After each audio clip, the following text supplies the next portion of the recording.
భద్రాద్రి కొత్తగూడెం చండ్రుగొండ మండలం బెండాలపాడు గ్రామం నుంచి గొత్తికాయలను బహిష్కరించాలంటూ గ్రామస్తులు నిర్ణయించారు. ఈ మేరకు పంచాయతీ తీర్మానం చేశారు.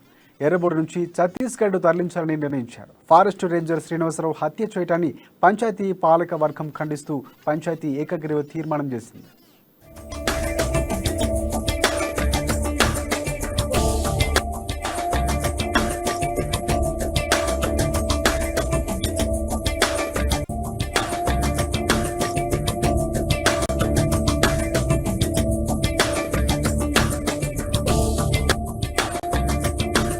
ముఖ్య ఉద్దేశం ఏంటంటే ఫారెస్ట్ రేంజర్ గారి గారిని సమీప ఊరు దగ్గర అటవీ ప్రాంతంలో ఎర్రగూడ అనే గ్రామం ఉంది. ఆ గ్రామంలో వాళ్ళు నివసిస్తున్నారు.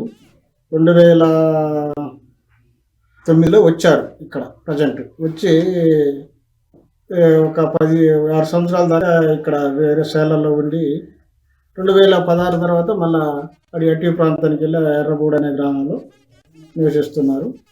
వాస్తవంగా అసలు వాళ్ళు ఇక్కడ వాళ్ళు కాదు, ఛత్తీస్గఢ్ నుంచి వచ్చి సుక్మా జిల్లా, ఛత్తీస్గఢ్ రాష్ట్రం సుక్మా జిల్లా నుంచి వచ్చి ఇక్కడ వలసపోయారు. వాస్తవంగా వాళ్ళు పోతూ ఉంటున్నారే కానీ